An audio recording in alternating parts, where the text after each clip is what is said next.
ঘর চেঞ্জ করতে করতেই আমাদের জীবনটা শেষ হয়ে গেল, শেষ হয়ে যাচ্ছে এই বাড়ি ও বাড়ি করতে করতে। এখন মনে হচ্ছে ভাড়া বাড়িটা যেন আমাদের জীবনে অভিশাপ হয়ে নেমেছে। এর আগে আমরা এরকম খারাপ পরিস্থিতিতে একবারও পড়িনি। জীবনটাকে নতুন করে শুরু করতেই পারছি না। পেছন দিক থেকে যেন কেউ পা টেনে বলছে তোরা কোথায় উপরে উঠবি, তোদেরকে আগে আমি নিচে নামাবো। কিন্তু আমিও জেদ ধরে আছি, কে আমাকে দেখি পা ধরে টেনে নামাতে পারে। আমি তো উপরে উঠবই, ভগবান আমার মাথার উপরে আছে আর ভগবানের আশীর্বাদও আমার মাথার উপরে আছে। হয়তো এখনকার দিনগুলোতে খুব কষ্ট আছে লেখা। বৃষ্টিকে নিয়ে যাচ্ছি একটা ইঞ্জেকশন দিতে, প্লাস কিছু টেস্ট আছে, টেস্টগুলো করাবো। প্রায় 13-14টার মতো টেস্ট আছে, তো সেই টেস্টগুলো আছে, সেই টেস্টগুলো প্লাস একটা ইঞ্জেকশনও দেওয়া আছে। ইঞ্জেকশনটা কাল আমাদের আমি নিয়ে এসেছি কিনে, ওটা ওইখানেও পাওয়া যেত, বাট আমার কাছে যেহেতু অ্যাভেলেবেল ছিল আমি নিয়ে চলে এসেছি। এখন বাজছে প্রায় 9:30। এরকম একটা খারাপ পরিস্থিতির মধ্যেও কিন্তু আমাকে যেতে হচ্ছে ডক্টরের কাছে। আজকে কিছু টেস্ট ছিল, সেই টেস্টগুলো আমরা করাতে যাচ্ছি। তো সেই কারণে সকাল সকাল না খেয়ে রেডি হয়ে গেছি, না খেয়েই সব টেস্টগুলো ছিল। এখানে আমি অপেক্ষা করে বসে আছি যে কতক্ষণে হবে। আসলে কেউই ছিল না সকালে, আমিই যেতাম টেস্ট করতে, কিন্তু আমাকে একটুখানি তার আগে একটু বসতে বললো, তাই আমি এখানে বসে আছি, তারপরে যাব। তো বৃষ্টি গেছে ভেতরে টেস্টগুলো করতে, আমাকে ঢুকতে দিল না। প্রীতমকে ভেতরে অ্যালাউ করেনি, তাই ও বাইরে বসেছিল। আমি বসে আছি, সকাল থেকে কিছু খাওয়া দাওয়া করেনি, প্লাস ও মুখটা পুরো কালো কালো, পুরো এমনিতেই ব্লাড কম আছে। আমি ভাবলাম যাবো, সঙ্গে থাকবো, সঙ্গে থাকলে একটু হয়তো ভয়টা কম পাবে, বাট এলাও করলো না। বাইরে বসে আছে, বসে থাকি বাইরে। আমি কিন্তু বারবার ওদেরকে বলছিলাম প্লিজ আমার বরকে ভেতরে যেতে দিন, কারণ আমি ইঞ্জেকশনকে এখনও পর্যন্ত ভীষণ ভয় পাই। এখানে ঢোকালেও হলো না, এখান থেকে লাস্টে কষ্ট করে বার করবো। এখানে ঢুকিয়েছিল, হলো না, ওটা খুলে দিল দিয়ে। অনেক কষ্ট। খাওয়ার আগে সব টেস্ট কমপ্লিট হয়ে গেছে, এরপর খেয়ে দিয়ে আরও একটা ইঞ্জেকশন আছে, ওইটা নিয়ে একদম বাড়ি যাব। বাড়ি গিয়ে সোজা গিয়ে আগে স্নান করেছি। আর এখন যেহেতু মেঘলা মেঘলা ওয়েদার, বৃষ্টি পড়ছে বাইরে, তাই চুল শুকানোর খুব অসুবিধা হচ্ছে। তাই প্রীতম আজকে আমার চুলটি শুকিয়ে দিচ্ছে, কারণ আমার এক সাইডে যেদিক থেকে ইঞ্জেকশন নিয়েছে, আসলে আমার কাজকে না 2 হাত দিয়ে ইঞ্জেকশন নিয়েছে, মানে পাচ্ছিল না ব্লাড ওরা। তো আমার যেহেতু জানো তো হাতের শিরা ভীষণ মানে বলতে পারো পাতলা, খুব খারাপ দশা। তো সেই কারণে আমার ব্লাড খুব একটা তাড়াতাড়ি পাওয়া যায় না। তো যখন নেয় ইঞ্জেকশন তখন আমার হাতে 2-3 দিন ব্যথা থাকে। আর এটা যাদের সাথে হয় তারাই জানবে, যারা জানবে না তারা ভাববে হয়তো নাটক করছি, বাট কিছু করার নেই, যেটা হয়েছে সেটাই বলছি আমি তোমাদেরকে। তো এখানে প্রীতম চুলটা আমাকে শুকিয়ে দিচ্ছিলো, অন্যদিন কিন্তু আমি নিজে নিজেই শুকিয়ে নিই, বাট আমার যেহেতু হাতে ইঞ্জেকশনটা এভাবে দিয়েছে তাই সেই কারণে আমার একটু অসুবিধা হচ্ছিলো। ও বলছিলো যে দিয়ে আমি শুকিয়ে দিচ্ছি। তো এখানে চুলটা শুকিয়ে দিচ্ছেও। এই হাত নিয়ে জানো তো আমি 2 দিন রান্নাও করতে পারিনি। প্রীতমই যা করে খাইয়েছে আমি তাই খেয়েছি। আসলে সত্যি মাঝে মাঝে ভাবি প্রীতম আমাকে এতটা সাপোর্ট করার, প্রীতম এত ভালোবাসে আমাকে, ওই কারণে মনে হয় আমি যে কোনো পরিস্থিতি থেকে খুব তাড়াতাড়ি বেরিয়ে উঠতে পারি। তো এখানে দেখো আমার চুলটাকে সুন্দর করে এদিক ওদিক করে শুকিয়ে দিল। আসলে হালকা করে শুকিয়ে দিলেও না অনেকটা শুকিয়ে যায়। তো আমার এখানে চুলটা শুকিয়ে গেছে, এবার অর্ক চুলটা শুকিয়ে দেবে। আসলে অর্ক চুলটা শুকনোই ছিল, কিন্তু ওই যে ও যেহেতু আমাকে শুকিয়ে দিচ্ছিলো সেই কারণে ওকেও একবার করে দিতে হবে। তো দুপুরবেলায় খাওয়া দাওয়া করে একটা টেনে ঘুম দিয়েছি। আর 2 দিন তো আমি ভিডিও বানাতেও পারিনি, আর ভিডিও পোস্ট করছিলাম না। এখন আমি আর প্রীতম মিলে বসে বসে যতটা পাচ্ছিলাম প্যাকিং করে রাখছিলাম জিনিসপত্রগুলো। শিফটিং আর শেষ হচ্ছে না। এমনি করে ধর, এইখানে ধর, এইখানে। জানো তো এবারে কিন্তু ঘর শিফটিংয়ের জন্য আমি কোনো কিছু প্রীতমকে হেল্প করে দিতে পারিনি। এবারে যা করেছে অর্ক আর প্রীতম মিলে করেছে, এরা বাবা ছেলে মিলেই সবটা করেছে। আর আমাকে একটুর জন্য বলেনি যে আমাকে এটা হেল্প লাগবে, কারণ আমার একটু ইস্যু চলছে, প্রবলেম চলছে, সেই কারণে কিন্তু আমি কোনো কিছুই করে দিতে পারছি না ওদেরকে। কিন্তু একবারের জন্য ওরা কিন্তু আমাকে কিছু বলেনি যে না কেন করে দিবি না, এটা করে দে সেটা করে দে, কিন্তু দুজনের মধ্যে কেউই বলেনি। আমি জাস্ট ওদেরকে একটুখানি গাইড করে দিচ্ছিলাম যে এটার পর এটা করো। তো ওইটাই বলছিল, প্রীতম বলছিল ওইটুকু করে দিবি তাহলেই আমার মানে অনেক সাহায্য হয়ে যাবে। আর এবারে প্রীতম আমাকে বলছিল যে কি করে যে কি সব সামলাবো জানি না, অন্যবার তো তুই অনেকটা হেল্প করে দিস। এবারে ও না ঘর শিফটিংটা নিয়ে ভীষণ চিন্তায় আছে, ইনফ্যাক্ট আমিও ভীষণ আছি চিন্তায়। আসলে এবারে খুব ঝামেলা হচ্ছে, না ঘর পাচ্ছি ভালো, সব কিছু নিয়ে চিন্তা হচ্ছে। আর এখানে প্রীতম বারবার আমাকে জ্বালাচ্ছিল, তো ভাবলাম একটা ভিডিও করে রাখি। এই যে সব কিছু জিনিস প্যাক করে হয়ে গেল, মানে প্যাক করা হয়ে গেল। আর এখন মাঝে মাঝে কি মনে হচ্ছে জানো তো, মনে হচ্ছে কেউ যেন আমাদেরকে অভিশাপ দিয়েছে ভাড়া বাড়ির জন্য। মানে এক ফোঁটার জন্য আমরা ভাড়া বাড়িতে গিয়ে কোনো সময় সেটেল হতে পারছি না ঠিক করে। আমাদেরকে সবাই বলছো যে কী যে হচ্ছে কে জানে, যেখানেই বাড়ি নিচ্ছ সেখানেই কিছু না কিছু প্রবলেম হচ্ছে। হ্যাঁ গো সত্যি। আর এই বাড়িটাতে প্রবলেম তোমাদেরকে বললাম তো, আমার বাচ্চাকে নিয়ে না, মানে আমার না এখানে থাকাটা খুব রিস্ক হয়ে যাচ্ছিলো। সেই কারণেই বিশেষ করে ঘরটা চেঞ্জ করা। আরও অনেক সমস্যা তোমাদের সাথে শেয়ার করেছি, আর নতুন করে কিছু বলতে চাইছি না এ ব্যাপারে। তো এই যে দেখো সব কাচের জিনিসগুলো একে একে ভরছি। সেই আমি একটা জিনিসই ভাবছি, এই আমার অর্ধেক জিনিস মনে হয় এই বাড়ি শিফট করতে করতেই নষ্ট হয়ে যাবে। কারণ আমার বাবা মা যখন ভাড়া বাড়িতে থাকতো, মানে আমরাও তো সেই ছোটোর থেকে ভাড়া বাড়িতেই থেকেছি, তো আমাদের ঘরে জানো তো অনেক জিনিস ছিল, এত সুন্দর সুন্দর সব জিনিস ছিল। সব জিনিসপত্র এইরকম করে করেই কিন্তু সব নষ্ট হয়ে গেছে, অত্যধিক জিনিস ভেঙে গেছে, নষ্ট হয়ে গেছে। তো আমিও মাঝে মাঝে ভাবি যে সব হয়তো নষ্ট হয়ে যাবে। যখন জিনিস কিনি তখন বুঝতে পারি না কতগুলো কিনেছি, যখন আমরা প্যাক করি তখন বুঝতে পারি অনেক জিনিস করে ফেলেছি, এরপর কিন্তু আর করব না। কিন্তু ওই যে কাজ সেই হয়ে যায়। তো এই যে দেখো এই কাপগুলো কিনেছিলাম, এই কাপগুলো সব প্রীতমে একটা একটা করে দিচ্ছিলো, আমি প্যাক করে করে দিচ্ছিলাম। কখনো আমি ভিডিও করছি, কখনো ও ভিডিও করছে, এইভাবেই হচ্ছিলো। কারণ আমাদের তো খুব একটা ভিডিও করাও হয়নি এবারে। আর ঘরের অবস্থা তো খুবই খারাপ, দেখতেই পাচ্ছ। ঘরটাকে সুন্দর করে সাজিয়ে গুছিয়ে রেখেছিলাম। আমার না যেখানটাই ছেড়ে যায় সেখানটার জন্য ভীষণ মন খারাপ হয়, কিন্তু এইবারে প্রথম এই ঘরটার জন্য আমার মন খারাপ হচ্ছে না, কেন জানি না ছেড়ে যেতে। বরঞ্চ মনে হচ্ছে যে কত তাড়াতাড়ি এই বাড়িটা আমি ছেড়ে যাব, কত তাড়াতাড়ি একটা ভালো ঘর পাবো, এরকম একটা জিনিস মনে হচ্ছিলো। জানো তো এই ঘর খুঁজতে আমাকে একজন ভীষণ হেল্প করেছে, তার নাম যদি না বলি তাহলে হয়তো অন্যায় করা হবে। কিন্তু এখনও পর্যন্ত আমরা ঘর খুঁজে পাইনি, বাট ও যে আমাকে হেল্প করেছে এটাই অনেক। অর্ক স্কুলের একজন বন্ধু ছিল, তার মা আমাকে প্রচুর হেল্প করেছে, হরিমন্তী ওর নাম, বাট ও আমাকে খুব হেল্প করেছিল। ও আমাকে বলেছিল, অনেকের নাম্বার দিয়েছে। তো কিন্তু জানো তো সেখানেও পছন্দ হলো না। আসলে এবারে না আমাদের ঘর কিছুতেই পছন্দ হচ্ছিলো না, এটাই হচ্ছে সমস্যা। তো দেখা যাক, আমাদের হাতে কয়েকটা ঘর আছে, যদি এর থেকে ভালো ঘর না পাই তখন যে কোনো একটা ধরে আমাদের শিফট করতে হবে, কিছু করার নেই। তো এই যে প্লেটগুলো সব একে একে ভরে রাখছি। আর দেখো কাঁচের ভেতরে এরকমভাবে আরশোলা পোকা এরকম ঢুকে থাকে। আমি যে কোনো জিনিস খাবার আগে ওই জন্য বারবার করে ধুয়ে নিই, মানে আমার এটা অভ্যেস বরাবরই যে সব কিছু ধুয়ে টুয়ে তারপরে খাই। কারণ আমি জানি কোথায় কী পোকা। আর এই ঘরটাতে তোমাদেরকে দেখিয়েছিলাম যে দেয়ালের মধ্যে বিছে উঠে চলে যায় ওপরে। তো এই যে এখানে সব কাজের জিনিসগুলো প্যাক করে রাখলাম। এখনও অনেক জিনিসপত্র আছে। এখন এই যে প্রথম রান্নাঘরে এসছে, রান্নাঘরটা করবে। আমি তখন না শুয়ে পড়েছিলাম, বেশি রাত জাগছি না, শুয়ে পড়ছি, ওষুধ চলছে তো আমি বেশি রাত জাগছি না। তারপরে দুদিন ধরে ইঞ্জেকশনটা নিয়ে আছি, ট্রিটমেন্ট চলছে, তো সেই কারণে আমি এত কিছু মানে ভেবে চিন্তে করিনি সত্যি বলতে। এবারে না মানে প্রীতম বছর টেনশন ফ্রি থাকতোই, আমি এবারটা দেখে নিচ্ছি। আমাকে বলছিল অন্যবার তো ওকে আমি হাতে হাতে সবই হেল্প করে দিই, ক্যামেরার পেছনেই বলো বা ক্যামেরার সামনেই বলো, যে আমরা সবসময় দুজন দুজনকে সাহায্য করি। কিন্তু এবারে সত্যি আমাদের খুব কষ্ট হচ্ছে বলতে, প্রীতমের ভীষণ কষ্ট হয়েছে। কারণ প্রীতম পুরো জিনিসটা একা হাতে করেছে, ওকেই সব কিছু গোছাতে হয়েছে। আবার যখন যে বাড়িতে যাব সেই বাড়িতে ওকেই সব সাজাতে হবে, কারণ আমি সেইভাবে সত্যি ওকে পারবো না। আমার নিজের এত খারাপ লাগছিলো, প্লাস আমার টেক কেয়ার করছিল প্রচণ্ড পরিমাণে। তো সেই কারণে ও মাঝে মাঝে এবার ফেড আপ হয়ে যাচ্ছে। ও বলছে যে এবার নিজেদের মনে হচ্ছে একটা বাড়ি থাকলে ভালো হতো। হ্যাঁ গো সত্যি, বাড়ি থাকলে সত্যিই ভালো হতো, কী আর করবো বলো। কিন্তু কিছু তো করার নেই, যতক্ষণ ভগবান লড়াই করতে মানে যতক্ষণ পারবো ততক্ষণ লড়াই করে যাব জীবনের সাথে। হার আমি মানবো না, এটুকু আমি জানি, হার আমি মানবো না। কারণ আমার বাবা আর আমার মা আমাকে একটা জিনিস শিখিয়েছে, হার মানতে কখনো শেখায়নি। আর বাবা মা বলে যে জীবনের শেষ দিন পর্যন্ত লড়াই করে যাবি, দেখবি ভালো থাকবি। আর যে একটা সবসময় কথা রাখবি যে কাউকে কষ্ট দিবি না, কষ্ট দিলে তোকেই কষ্টটা ঘুরে পেতে হবে কোনো না কোনো দিক দিয়ে। তো আমি সবসময় চেষ্টা করি এই দুটো জিনিস করার, যে কাউকে কখনো কষ্ট যাতে আমার দিক থেকে না হয়। জেনে বুঝে তো কখনোই কষ্ট দিই না, অজানে বুঝে যদি কাউকে কখনো কষ্ট দিয়ে থাকি, আমি সবসময় শোয়ার আগে ঠাকুরকে বলি যে যদি কখনো কাউকে কষ্ট দিয়ে থাকি তাহলে ভগবান যেন আমাকে ক্ষমা করে দেয়। এর থেকে তো আর বেশি কিছু আমি করতে পারবো না, জেনে বুঝে কখনোই কাউকে কষ্ট দিই না। এই যে দেখো আমরা শুয়ে পড়েছি, প্রীতম কিন্তু কন্টিনিউ এগুলো বাগিয়ে যাচ্ছে। এটা হচ্ছে আমার মেকআপের জায়গা, ওগুলো এক জায়গায় করে রাখছে, কারণ সবই তো ওকে করতে হচ্ছে। আর এদিকে পেছনে দেখছো পেটিগুলো, সেগুলো সব কিন্তু করেছে। এগুলো আমরা এই পেটিগুলো আমরা কিনেছি, কিনে কিন্তু প্যাক করছি, এগুলো আমরা কোথাও পাইনি। এই যে রাতের বেলায় আমি একবার উঠছিলাম বারবার করে, ওকে আমি বললাম যে কটা জিনিস আমার রেখে দাও, তো ওই কটা জিনিস আমি ওকে রাখা করাচ্ছিলাম, যে কটা জিনিস রেখে দাও আমার তো লাগবে, সেই কারণে কটা জিনিস আমি এই যে রাখা করাচ্ছিলাম ওকে। মানে আমার এই সিঁদুর টিন্দুর এগুলো রাখা করাচ্ছিলাম, সিঁদুরের ব্রাশ এগুলো আমি ওকে রাখা করাচ্ছিলাম।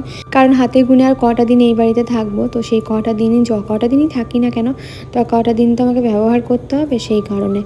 মানে সত্যি আমার ভেবে কান্না পাচ্ছে যে আবার নতুন বাড়িতে গিয়ে আবার সব কিছু নতুন করে শুরু করতে হবে। এই যে জিনিসটাতে যারা গেছে তারাই জানে, এগুলো মানে এক একটা অভিশাপ ছাড়া আর কিচ্ছু না।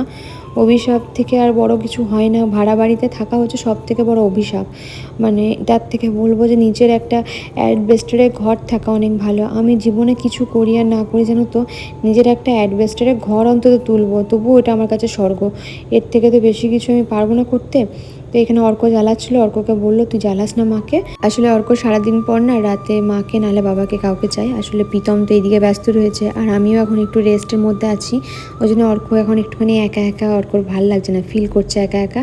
মাঝে মাঝে কিছুদিন আগে ওকে মামার বাড়িতে দিয়ে আসছিলাম, এবার সবসময় মামার বাড়িতে থাকলে হবে না, ওর তো পড়া টড়া আছে, সেই কারণে আবার নিয়ে এসেছি। ওই একবার করে মাঝে মাঝে বলছে যে মামার বাড়ি চলে গেলেই ভালো হতো, মামার বাড়িতে থাকতাম তাহলে ভালো থাকতো। আসলে এখন তো বাবা ওকে পুরো সময় দেয়, আসলে দাদু দিদার কাছে সবসময় থাকে, তারপরে মামা মামির কাছে ভালো থাকে, তো সেই কারণে ওরা অতটা অসুবিধা হয় না। কিন্তু এখন তো অসুবিধা আছে। এই যে দেখো এই দুটো আমরা ট্রলি কিনেছিলাম, সেই দুটো ট্রলি এখন ওইগুলোকে প্যাক করে রাখছে। আগের বারে তোমরা তো দেখেছিলে জিনিসগুলো যখন শিফট করেছিলাম অর্ধেক জিনিস নষ্ট হয়ে গেছিলো, তো ওই জন্য প্রীতম বলেছে এবারে আর কোনো রিস্ক নেব না, এবারে আমি সব কিছু খুলে খালে প্যাক করে নিচ্ছি, ওদেরকে কিছু করতে দেবো না, ওরাই উল্টে ভেঙে দেয়। অনেক কিছু ভেঙে দিয়েছে, অনেক কিছু নষ্ট করে দিয়েছে, খুব খারাপ লেগেছিলো। জিনিসগুলো আসলে কিনতে হয় তো খুব গায়ে লাগে, তো সেই কারণে প্রীতম বলছে যে আমি করে নিই, ওদেরকে বলবো যে শুধু জিনিসগুলো যাতে নিয়ে চলে যায়। এই যে সব কিছু ওই করছে, তারপর দেখলো এইভাবে হচ্ছে না, এই বস্তার মধ্যে ধরে ভরে রাখলো। প্রীতম আমাকে পাগাচ্ছে আর বলছে শিলিগুড়িতে যখন গেছিলাম একটা শুধু ট্রলি ব্যাগ ছিল, আস্তে আস্তে এত জিনিসপত্র হয়ে গেছে, এখন ঘর শিফট করতে গেলে আমার গায়ে জ্বর আসে। আর সত্যি, আর যে কটা জিনিস হয়েছে সব কটা জিনিসই কিন্তু আমাদের প্রয়োজনীয় জিনিস, বাড়তি কিন্তু এখানে কোনো জিনিস নেই। অনেকে বলে ঘর সাজানো এত জিনিস কেন, আসলে ঘর সাজানোর জিনিস কিনলেও কিন্তু সেগুলো কিন্তু বাড়তি কিনি না, মানে আমার যেটুকু মনে হয় ততটুকুই কিনি, যেটুকু লাগবে বা কিছু সেটুকুই। এই দেখো এইটা সাইড টেবিলটা, এই টেবিলটাও কিনেছিলাম, এগুলোও খোলা যায়, সব আবার নতুন করে গিয়ে ওখানে গিয়ে অর্গানাইজ করতে হবে নতুন বাড়িতে। খুব খারাপ লাগে গো, এগুলো সেট করতে অনেকটা সময় লেগেছে, অনেকটা। এগুলো সব খুলে খালে আবার নতুন করে সেট করেছিলাম শুধুমাত্র 2 মাসের জন্য, আবার 2 মাসের জন্য আবার খুলে আবার নতুন জায়গায় গিয়ে সব কিছু সেট করতে হবে। আর এই পর্দাগুলো তো দেখলেই কিছুদিন আগেই সব সেট করলো, সব কিছু স্প্রিং কিনে নিয়ে এসে সব রেক দিয়ে গেঁথে সব কিছু সেট করলো। আর তার মধ্যে দেখো ঘরটাকে আবার গুছিয়ে টুছিয়ে নিতে হচ্ছে। আমার মনে হচ্ছে এই তো কবে এলাম, আবার এই 2 মাসের মাথাতে ঘর চেঞ্জ করতে হচ্ছে। আর কিছু কিছু মানুষ তো ভাবছে হয়তো আমাদের কন্টেন্ট নেই, সেই কারণে বারবার করে ঘর চেঞ্জ করছে। মানে সত্যি মানুষ যে এতটা খারাপ ভাবতে পারে আমার সত্যি সোশ্যাল মিডিয়াতে না আসলে জানতে পারতাম না। আসলে আমি জানি একমাত্র আমাদের কী পরিস্থিতিতে যেতে হচ্ছে, আর এই ঘর শিফট করতে গেলে যে কত টাকা নষ্ট হয় সেই ঘরটা যারা শিফট করে বা যারা যাচ্ছে দূরে দূরে তারাই জানে। শুধুমাত্র দূরে না, কাছে যদি এই ঘর থেকে ওই ঘর যদি কাছেও যাওয়া যায় না, তাতেও যে কতগুলো টাকা লেগে যায় তার কোনো ধারণা নেই। প্রীতম কী করছিল জানো তো, কানে হেডফোন গুঁজছিল, আর কানে হেডফোন গুঁজে ও আন্না সব কিছু করছিল। আমাকে একবারের জন্য ডিস্টার্বও করেনি, ওঠায়নি। ওই কদিন না খাওয়া ঘুম সব কিছু ভুলে গেছিলো, ওর মধ্যে এত রকম টেনশন কাজ করছিল। ও শুধু বলছিল জিনিসগুলো নিয়ে যে ঘরে যাব সেই ঘরে যদি সব কিছু শিফট করে দিতে পারি তখন আমি নিশ্চিন্ত হব, কারণ এবারে তো আমি পুরো একা, এবারে তো তুইও আমাকে কোনো কিছু দিক থেকে হেল্প করতে পারবি না। তো সেই কারণে ওর না ভীষণ টেনশন করছিল যে কী করে কী করবে। কাজ করতে যাচ্ছিলো, কাজ থেকে ফিরে এসে সব কিছু বাগাচ্ছিলো, আবার সকালবেলায় ঘুম থেকে উঠে আবার শুরু করে দিচ্ছিলো। দেখো ঘরটার অবস্থায় এই হয়ে বসে আছে, জানি না এতগুলো জিনিস কী করে কী করব। এই হলো এখন আমাদের ঘরের অবস্থা। প্রায় অনেক দিন পর আপডেট হয়তো পাচ্ছ তোমরা, কিন্তু আমরা যা ঝড় তুলে নিয়েছি, প্রচুর ঝড় উঠছে। এখনও পর্যন্ত ঘর ঠিক হয়নি, বাট আমরা ঘরের জিনিস প্যাকিং করে নিয়েছি, কারণ আমাদের এই মাসের শেষেই ঘরটা ছাড়তে হবে। তো সেই কারণে ভেবেছি, মানে প্রচুর পরিমাণে হাতে অপশন রেখেছি কটা ঘর, যদি এর থেকে ভালো না পাই তখন ওই ঘরগুলোতে যেতে হবে, এরকম ভেবেই একটা অপশন রেখেছি। তো ওই জন্য ঘরগুলো এইরকম অবস্থা হয়ে আছে। আর তোমরা ভাবতে পারবে না কী পরিমাণে ভিজি লাগছে, কারণ কন্টিনিউয়াস বৃষ্টি হয়ে যাচ্ছে, বাইরে ওয়েদার পরিষ্কার নেই, প্লাস প্রচুর ঘরটার মধ্যে ফাটাফুটো তো আছেই ঘরটার মধ্যে, সেখান দিয়ে যা তা নাই ঢুকছে, আর পরিস্থিতি এতটাই খারাপ। আমি প্রীতমকে এবারে কোনো কিছু হেল্প করতে পারছি না। তার কারণটা আমি এই মুহূর্তে তোমাদেরকে জানাচ্ছি না, বাট আমি চাইছি না যে আমাকে নিয়ে কোনো রকম আর কোনো কিছু কিছু আমার শরীরের নিয়ে কোনো কিছু কেউ কাটাছিড়া করুক, সেই কারণে আমি এখন কিছু বলতে চাইছি না। তো অনেকে দেখতে পাচ্ছ আমাকে নিয়ে ডাক্তার ঘর করতে হচ্ছে, তো এবার আমি কিছু আপাতত কিছু বলতে চাইছি না কোনো কিছু ব্যাপারে। তো প্রীতমকে একা একাই সব কিছু করতে হচ্ছে। এবারে প্রীতম বলছে আমাকে যে তুই প্রত্যেকবার হেল্প করে দিস। এখন বুঝতে পারছি যে বাড়ি শিফট করাটা কতটা চাপের, সত্যি খুব চাপের। আর এই মুহূর্তে অনেকেই হয়তো ঝড় তুলে দেবে, বাবা মা কেন আসছে না, বাবা মা এই মুহূর্তে এই ঘরের যা পরিস্থিতি, বাবা মাকে ডেকে আনাটা খুব খারাপ। আর তোমরা জানো, তোমাদেরকে আমি বলেছিলাম যে বাবার মারা মাঝে কেদারনাথ গেছিলো, অনেক দিন হয়ে গেছে, বাট সেখান থেকে ঘুরে আসার পর সবার শরীর একদম জাস্ট ভেঙে গেছে। তো সেই কারণে বাবা মাকে একটা হেল্প করে, মানে লজ্জার মাথা খেলে আমি বলবো, কারণ ওরা প্রচুর করেছে আমার জন্য। এরপর আর বলতে পারি না যে বাবা মা, আর ওদের শরীরও ভালো নেই যে আমি বলবো যে বাবা মা হেল্প করে দেওয়া হয়েছে। প্রীতমই হেল্প করছে আস্তে আস্তে অনেক দিন, ওই জন্য আগের থেকে প্রীতম বলছে তাহলে আমি প্যাকিংটা করে রাখি। আমিও যতটা পাচ্ছি করে রাখছি একটু একটু করে, বাট ক্যামেরা অন করার মতো পরিস্থিতি নেই ঘরে, তো সেই কারণে যতটা পেরেছি কম করে করে করে তোমাদেরকে এবারে ঘর শিফটিংটা দেখাচ্ছি। কারণ ভিডিও ক্যামেরা যে ভিডিও করে সেই এখন মোটামুটি বলতে পারো ভিডিও করার মুডে নেই, তো সেই কারণে আমি ভিডিও টিডিও হয়তো করতে পারছি না। নেক্সট আপডেট যদি কিছু থাকে তোমাদেরকে আমি জানাবো। দেখি কত প্রতিদিন যদি ভিডিও দিতে পারি খুবই ভালো, কারণ আপাতত অনেক জিনিস চলে গেছে, বড় বড় জিনিসগুলো আপাতত সব জিনিসই প্যাক করা হয়ে গেছে। এবার ঘর যদি ফাইনালের পর এর মধ্যে যদি ভালো ঘর, মানে আমরা কটা বেছে রেখেছি, বাট খুব যে পছন্দ হয়েছে তা না, বাট পাচ্ছি না ঘরের যে এত ক্রাইসিস, মানে ফ্ল্যাট, অনেকে আমাকে বলেছিল ফ্ল্যাট দেখো বৃষ্টি, তো ফ্ল্যাট পাচ্ছি না। আর যেগুলো পাচ্ছি সেগুলো পুরো ড্যাম ধরা, আর আমরা আসলে যে লোকেশনে চাইছি সেই লোকেশনে ফ্ল্যাটটা পাচ্ছি না। পাবো না কেন, ভালো ফ্ল্যাট হয়তো পাবো, কিন্তু আমাদের এই মুহূর্তে দাঁড়িয়ে তো বিধাননগর তারপরে এইসব দিকে যাওয়াটা তো সম্ভব নয়, কারণ প্রীতমের কাজ এইদিকে প্লাস অর্ক স্কুল এইদিকে, তো আমাদের অতটা ডিস্টেন্স তো রেখে লাভ নেই যে একটা বাড়ির জন্য শুধু বাড়িটাই ভালো পেলাম তারপরে বাকি সব কিছু অসুবিধা হয়ে গেল, সেগুলো তো করে লাভ নেই। তো ওই জন্য একটু অসুবিধা হচ্ছে। ফ্ল্যাটে আমরা আপাতত পেলাম না ভালো ফ্ল্যাট, গেছিলাম অনেকগুলো ফ্ল্যাট দেখতে, রেন্টটা খুব সুন্দর, বাট ফ্ল্যাটগুলো জুতেন না। এখন আমাদের এইরকম কেনা জল খেতে হচ্ছে আপাতত। ফিল্টারটা জল মানে একটু প্রবলেম হচ্ছে, ফিল্টারটা একবারে নতুন ঘরে গিয়ে সব কিছু চেঞ্জ করব। দেখা যাক, যেখানে লেখা আছে এরপরে সেই বাড়িটাতেই যাব। আমরা হাজার চেষ্টা করলেও আমরা আমাদের মতো করে ঠিক করতে পারি না, কারণ আমাদের হাতে প্রচুর টাইম ছিল ঘর খোঁজার মতো, কিন্তু সেই টাইমটা জাস্ট বলতে পারো নষ্ট হলো একটা অন্য বিষয়ের জন্য। সেটা তোমাদেরকে বলেছি, এক জায়গায় আমরা অ্যাডভান্স করে এসেছিলাম, দেন তারপরে বলেছিলাম এনাদেরকে যে আমরা বাড়িটা ছেড়ে দেবো, তো তারপরে উনি অ্যাডভান্সটা ফেরত দিয়ে দেন। তো ওতে আমাদের একটু প্রবলেম হয়েছিল, তো তাই আমাদের একটু তাড়াতাড়ির মধ্যে ঘরটা খুঁজে শিফট করতে হচ্ছে, নাহলে এতটা প্রবলেম হতো না।